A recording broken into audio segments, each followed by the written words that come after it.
दोस्तों, जब तुम दूसरों के लिए अच्छा करते हो तो ईश्वर तुम्हारे लिए सबसे अच्छा करता है। नेकी करने से इंसान का दिल तो सुकून पाता ही है, साथ ही उसे जिंदगी में भी सफलता मिलती है। दूसरों की मदद करने से आपकी आत्मा को जो सुकून मिलता है वह किसी और चीज में नहीं मिलता। जो दूसरों के लिए भला करता है उसे कभी भी जीवन में अंधकार का सामना नहीं करना पड़ता। कर भला तो हो भला, यही जिंदगी का सबसे बड़ा मंत्र है।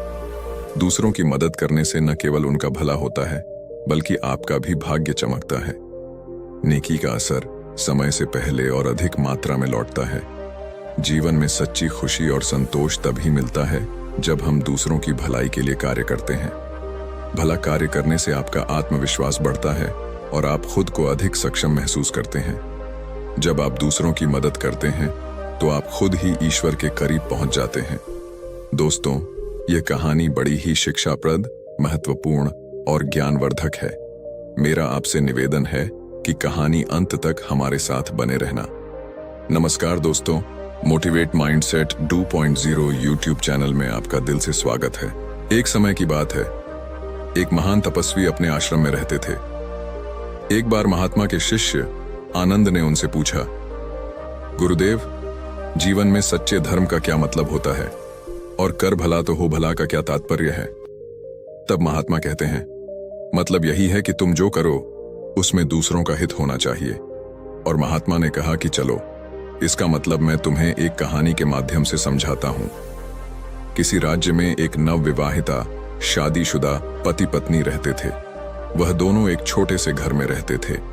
नागेश बहुत ही गरीब था। वह किसी तरह से मेहनत करके अपने घर का पालन पोषण करता था, जिसका काम मिट्टी के खिलौने बनाकर बेचना था। नागेश को खिलौने बेचकर दिन भर काम करने के बाद 100-150 रुपए मिल जाते थे। उसमें से वह रोजाना घर के लिए कुछ खाना लेता था और बचे रुपए अपनी पत्नी को दे देता था। हर बार की तरह नागेश ने खिलौने बनाए और अपनी पत्नी जानकी को दिखाने लगा और कहने लगा, आज के मेले में तो सारे खिलौने बिक जाएंगे। तब जानकी कहती है, हाँ, खिलौने बने तो अच्छे हैं, लेकिन बहुत कम खिलौने हैं। ये तो मेले में जाते ही बिक जाएंगे। आप पूरे दिन क्या करोगे? तब नागेश ने कहा, तुम सही कह रही हो, इतने खिलौने से क्या होगा? हमें और मिट्टी की मूर्तियां बनानी चाहिए, लेकिन मिट्टी खत्म हो गई है और अभी मिट्टी लाने के लिए साहूकार के खेत से मिट्टी लानी होगी। मैं मिट्टी लेकर आता हूं, तब तक तुम इनका ध्यान रखो।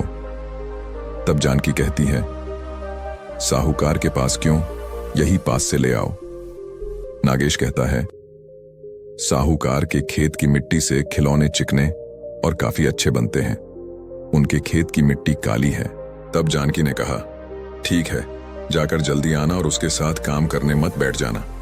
साहूकार को पहले ही पूछ लेना, वरना वह बाद में पैसे मांगने लगेगा। इतना सुनकर नागेश वहां से निकलने लगा। नागेश काफी भोला था, जिसका फायदा गांव वाले उठाते और उससे अपना काम करवा लेते थे। नागेश साहूकार के घर पहुंच गया। तब नागेश ने देखा कि साहूकार तो घर पर नहीं है, लेकिन मुनीम जी हैं। चलो, उनसे ही पूछ लेता हूं। मुनीम जी नागेश से पूछते हैं, अरे, यहां कैसे आना हुआ बेटा? नागेश ने मुस्कुराते हुए कहा, मुनीम जी, मैंने सुना है आपके तालाब वाले खेत की मिट्टी काफी अच्छी है, तो अगर आप इजाजत दें तो मैं ले लूं, क्योंकि आपकी मिट्टी से मेरे खिलौने काफी अच्छे बनते हैं। तब मुनीम मन ही मन सोचता है, अरे, साहूकार ने वैसे भी मुझे उस खेत के कुएं को खोदने के लिए कहा है, तो क्यों ना मैं इस बेवकूफ से करवा लूं। वैसे भी सारे गांव का बोझ उठाते हुए घूमता है, क्यों ना मैं भी बहती गंगा में हाथ धो लूं। मुनीम ने कहा, अरे नागेश बेटा, इसमें क्या पूछना, तुम तो जाकर कभी भी ले सकते हो, और वैसे भी साहूकार तुम्हें काफी अच्छा समझते हैं। और हां, तुम पूछने आए ही हो तो मैं तुम्हें एक राय देना चाहता हूं। तुम्हें खिलौने बनाने के लिए नरम और चिकनी मिट्टी चाहिए होगी ना, तो तुम एक काम करो, साहूकार जी के खेत में एक सूखा हुआ कुआं है, तो तुम इस कुएं से 20-25 टोकरी मिट्टी निकाल लेना, तो तुम्हें वहां पर सूखी गीली मिट्टी मिल जाएगी। तब नागेश ने कहा, मुनीम जी, आज तो मुझे मेले में जाना है, आज मैं कुछ मिट्टी निकाल लूंगा और कल जाकर सारे सप्ताह की मिट्टी ले जाऊंगा। मुनीम जी ने कहा, जैसी तुम्हारी मर्जी। और नागेश के वहां से जाते ही मुनीम सोचने लगता है, मामूली सी मिट्टी देकर उससे कुआं खुदवा लिया, इससे साहूकार भी खुश हो जाएंगे और मेरी प्रशंसा भी करेंगे। नागेश साहूकार के खेत में एक दिन के लिए मिट्टी लेकर अपने घर चला गया और घर पर नागेश और उसकी पत्नी दोनों ने खिलौने अच्छी तरह से बना दिए। फिर खिलौने सूखने के बाद नागेश खिलौने को मेले में बेचकर घर चला आया, जिससे उसकी अच्छी कमाई हो गई। इससे वह बहुत खुश हो गया और जानकी को मुनीम की सारी बातें बताने लग गया कि मुनीम जी ने कितनी अच्छी तरीके से उसे समझाया और उन्होंने इतनी मिट्टी के कुछ भी मूल्य नहीं लिया और ढेर सारी मिट्टी ले जाने के लिए बोला है, और वह भी बिना किसी पैसों के। कल ही जाकर मिट्टी ले आऊंगा। ऐसे ही नागेश कुछ दिन वहां से मिट्टी लाता और उससे खिलौने बनाकर मेले में बेचकर आता। फिर एक दिन रोज की तरह वह सुबह होते ही नागेश खेत की तरफ निकलता है और जाकर खुदाई करने लगता है। वह कुएं के अंदर लगभग 10 से 15 हाथ खोदता है। जैसे ही अगला गड्ढा करने को जाता है तो उसे किसी चीज की टकराने की आवाज सुनाई देती है। जब उसने अपने हाथों से मिट्टी हटाई तो उसे एक पुराना तांबे का घड़ा दिखाई दिया। नागेश ने उस घड़े को खोलकर देखा तो उसमें काफी पुरानी सोने की मुद्राएं और सिक्के थे। नागेश एकदम से कांपने लगा। उसे कुछ भी समझ में नहीं आ रहा था। फिर भी उसने सोचा, इसे घर लेकर जाता हूं, बाद में सोचूंगा। नागेश पहले ही इतने सोने के सिक्के देखकर घबरा गया था, लेकिन वह जैसे ही उस घड़े को लेकर अपने घर आ जाता है तब उसकी पत्नी उससे पूछती है, अरे आप सूर्योदय पर घर से निकले थे और अब सूर्यास्त का समय हो चुका है। आप मिट्टी खोदने गए थे या कुआं खोदने गए थे? क्या मिट्टी लेकर आने में इतना समय लगता है और इतने समय में आपने सिर्फ एक हांडी मिट्टी लेकर आए हो? तब नागेश ने उसे धीरे बोलने को कहा और घर के अंदर गया और सोने की मुद्राएं दिखाई। तब जानकी ने उसे पूछा, आपने कुछ गलत काम तो नहीं किया ना?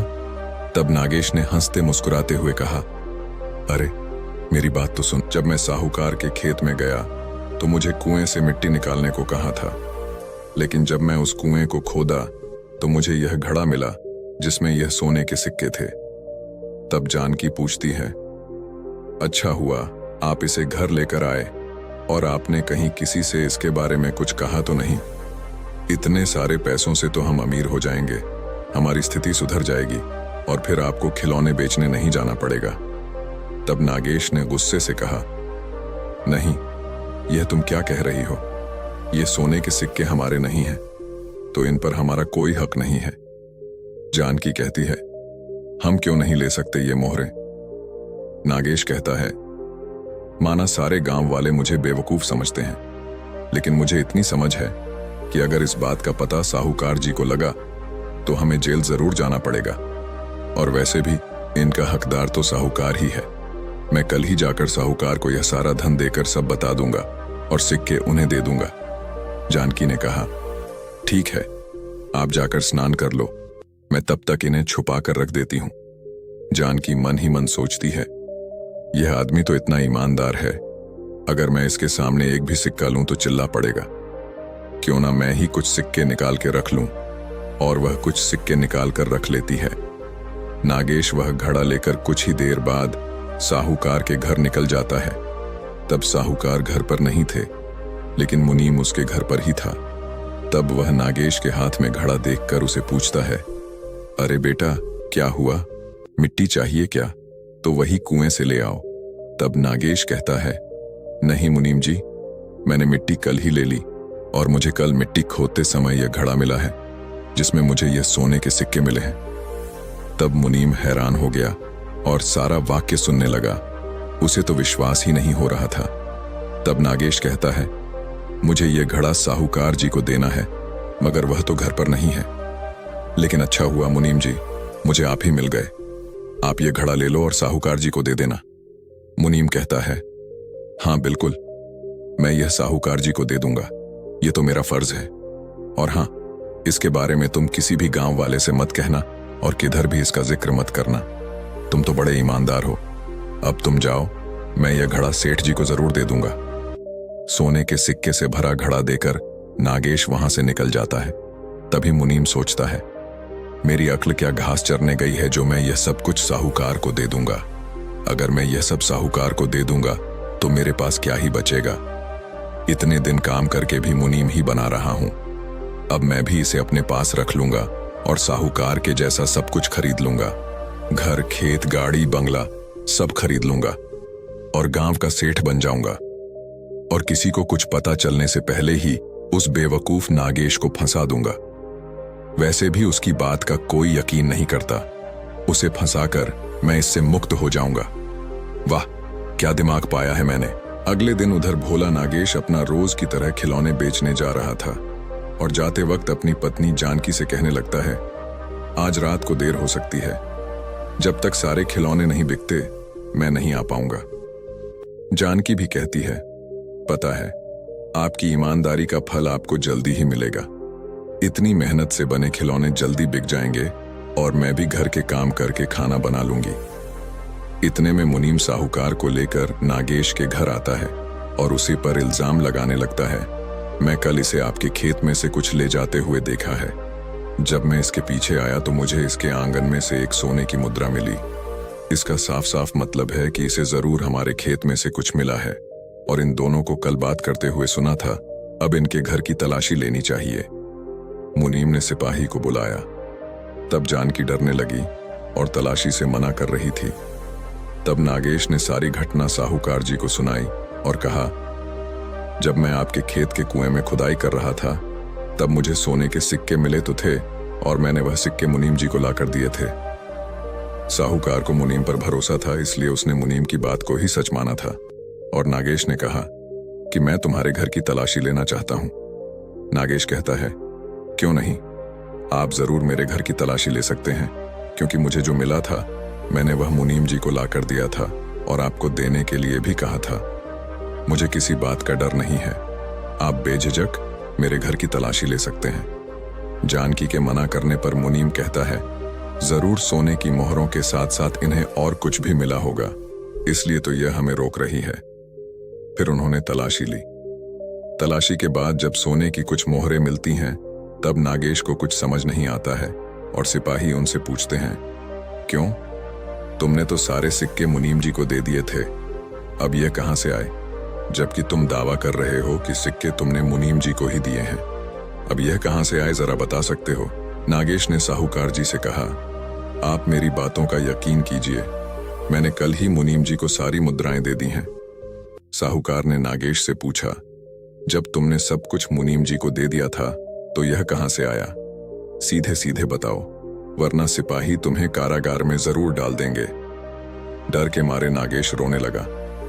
तब उसकी पत्नी जानकी ने कहा, साहूकार जी, मेरे मन में लालच आया और मैंने कुछ सोने के सिक्के रख लिए ताकि हमारे घर की गरीबी भी दूर हो सके। बाकी सारी मुद्राएं मेरे पति ने इस मुनीम को दे दी थीं और अब यह झूठ बोल रहा है। मुनीम ने कहा, यह अपने पति के साथ मिली हुई है, दोनों मिलकर मुझे फंसाना चाहते हैं ताकि इन्हें कारागार न जाना पड़े। आपने देखा ना, सोने के सिक्के इनके ही घर मिले, अब यह मुझे फंसाना चाह रहे हैं। सिपाही से कहा, इन्हें लेकर जाइए और इनकी अच्छी मरम्मत कीजिए। लेकिन साहूकार अभी भी शांत थे। कुछ दिन बाद वह एक दिन अचानक मुनीम के घर गए। तब साहूकार ने देखा कि मुनीम तो सिक्के गिन रहा था। मुनीम साहूकार को देखकर हैरान हो गया। तब तक साहूकार जी को सब कुछ समझ आ गया। नागेश सच बोल रहा था। साहूकार ने मुनीम से कहा, मैंने तुम पर भरोसा करके गलती कर दी, तुम्हारी वजह से एक ईमानदार इंसान को सजा हुई। कुछ देर बाद सिपाही भी वहां आ गए और साहूकार ने तुरंत सिपाहियों को बुलाया और मुनीम को नागेश की जगह जेल में भेज दिया। साहूकार ने नागेश को बुलाया और उसकी ईमानदारी की तारीफ की और कहा, सारा गांव तुम्हें बेवकूफ समझता है, लेकिन तुम तो काफी समझदार और ईमानदार हो। यह सोने की मुद्रा में से आधा हिस्सा नागेश तुम रख लो। जब नागेश ने मना किया तब साहूकार ने कहा, अरे यह तो तुम्हारा इनाम है, यह तुम्हें तुम्हारी ईमानदारी के फलों से मिला है। और इतना ही नहीं, साहूकार ने उसे अपना मुनीम भी बना लिया। इसीलिए कहते हैं, कर भला तो हो भला। महात्मा ने आनंद से पूछा, आनंद, कुछ भी हो जाए, हमें अपनी अच्छाई का प्रमाण देना चाहिए। अगर तुम लोगों का हित सोचोगे तो तुम्हारा भी हित अवश्य ही होगा।